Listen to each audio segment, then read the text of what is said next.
मैं इसके बाद डॉक्टर नसरुद्दीन साहब जो प्रिंसिपल इन गवर्नमेंट मदरसा बोर्ड वेस्ट बंगाल से तशरीफ़ लाए हैं, मैं उनसे दरख्वास्त करता हूँ कि वो आएँ और नेशनल एजुकेशन पॉलिसी और हमारे मदारिस इस पर क्या उसके असरात होंगे, इस पर रोशनी डालें।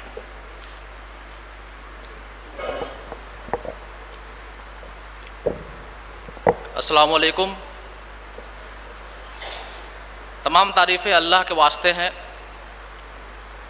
जो तमाम आलमीन का रब है, रहमान और रहीम है, आखिरत के दिन का मालिक है। दुरूद व सलाम सरवर कायनात सल्लल्लाहु अलैहि वसल्लम पे, आपके आल व अयाल पे और असहाब पे। ख़वातीन व हज़रात, जब किसी कौम के सामने चैलेंजेज आते हैं तो तीन तरह की कौमें उन चैलेंजेस के तईं तीन तरह से रद्द अमल पेश करती हैं। बहादुर कौमें वो होती हैं जो चैलेंजेस को अपॉर्चुनिटीज़ में तब्दील करती हैं, उनका मुकाबला करती हैं, नई राह नए हल ढूंढती हैं। दूसरी कौमें वो होती हैं जो सिर्फ तकदीर पर यकीन करती हैं और सोचती हैं कि जो भी इसका रिजल्ट होगा हम मान लेंगे। और तीसरी कौमें वो होती हैं जो बुज़दिल होती हैं, मसाइब के सामने घुटने टेक देती हैं, हार मान लेती हैं। अगर मुझसे पूछा जाए कि तुम बहादुर हो या बुज़दिल हो, तो मैं तो कहूँगा कि मैं बहादुर हूँ, और आप भी यही कहेंगे। हमारे सामने बहुत सारे चैलेंजेज हैं। नेशनल एजुकेशन पॉलिसी में भी कुछ चैलेंजेज हैं जिनका तज़किरा मैं करूँगा आपके सामने।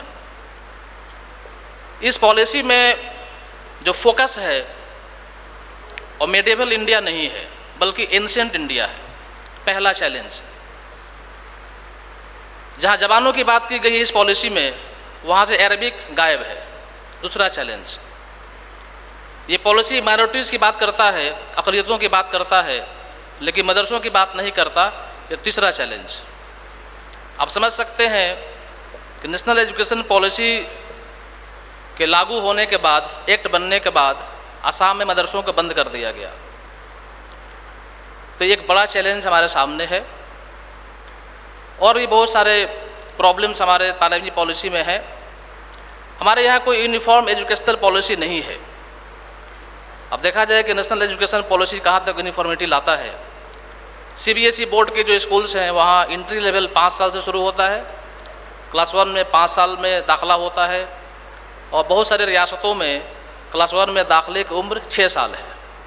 दूसरी बात ये कि आप देखेंगे एक ही कोर्स, एक ही डिग्री एक रियासत में 3 साल में मुकम्मल हो रहा है, तो दूसरी रियासत में 5 साल लग रहे हैं, कहीं और 6 साल लग जा रहे हैं। कोई यूनिफॉर्मिटी नहीं है, फ़ी स्ट्रक्चर में यूनिफॉर्मिटी नहीं है। यहाँ तक कि नेशनल GDP का जो इन्वेस्टमेंट है एजुकेशन में, वो सिर्फ 6% की बात की गई है नेशनल एजुकेशन पॉलिसी में, जबकि हकीकत में अभी सिर्फ 4% है। इसको और बढ़ाने की ज़रूरत है। अगर ये बढ़ाया नहीं जाएगा तो कोई नेशनल डेवलपमेंट नहीं आएगा। बहरहाल बहुत सारे अपॉर्चुनिटीज़ हमारे नेशनल एजुकेशन पॉलिसी में है। मैं ये कहना चाह रहा था कि रास्ता एक ही है, और ये है कि हम बहादुरी के साथ इसका मुकाबला करें, अपने बच्चों को तालीम से आरास्ता करें, अपने स्कूलों को मजबूत करें।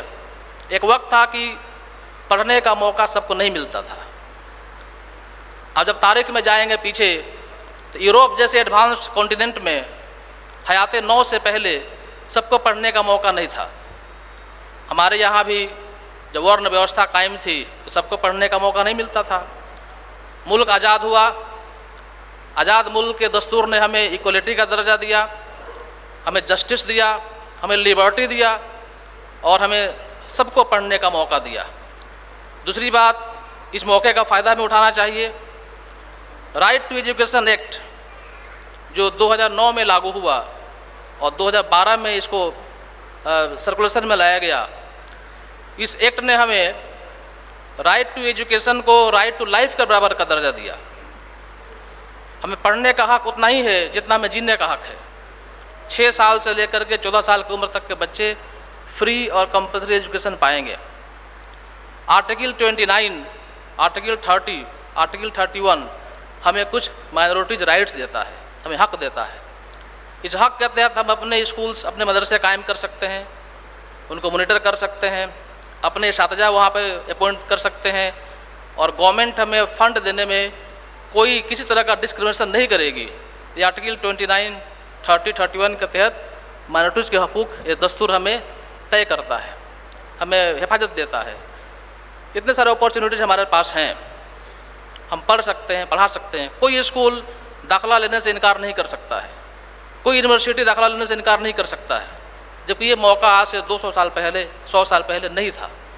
इस मौके का फ़ायदा उठाएं। हमें करना ये होगा कि हमारा जो कलेक्टिव कॉन्शसनेस है, एक साइकोलॉजी का टर्म है ये, जिसको हम उर्दू में इज्तिमाई शऊर कहते हैं। हमारे मुआशरे के इज्तिमाई शऊर में तालीम आज भी अव्वल मकाम पे नहीं है। कभी हमारे दिमाग में NPR आता है, कभी हमारे दिमाग में CA आता है, कभी हमारे दिमाग में मसलक आकर के घर बना लेता है, कभी हमारे दिमाग में क्रिकेट का खेल, कभी हॉकी का खेल, कभी फुटबॉल का खेल, तरह तरह की बातें हमारे दिमाग में आकर के बैठ जाती हैं। एक चीज़ जो मुसलसल हमारे इज्तिमाई शऊर में होनी चाहिए वो ये कि तालीम से अपने बच्चों का रास्ता करेंगे, वो जहाँ तक पढ़ सकते हैं, जहाँ तक उनको उनकी सलाहियत है, वहाँ तक उनको पढ़ा करके हम लोग एक अच्छा इंसान बनाएंगे। देखिए, रिज़्क़ का ताल्लुक़ और ईमान का ताल्लुक़ ये है कि रिज़्क़ हलाल होनी चाहिए। अब एक रिक्शा चलाने वाला अगर हलाल रिज़्क़ कमाता है तो बहुत अच्छी बात है। एक पायलट और उसका रिज़्क़ हलाल नहीं है तो गलत है। लेकिन क्या हमें ये मानना चाहिए अगर हम पायलट बनते हैं तो बेईमान हो जाएंगे? अगर हम पायलट बनते हैं, आप देखें अब्दुल करीम अंसारी साहब को, ख्वाजा साहब को, हलीमा सादिया मैम जो तकरीर करके गई, कितनी बासलाहियत, अंग्रेज़ी की अच्छी मालूमात और पूरे दीनदार भी। तो इतनी सारी बातों के साथ मैं अपनी तकरीर ख़त्म करता हूँ। आप सबों का बहुत बहुत शुक्रिया।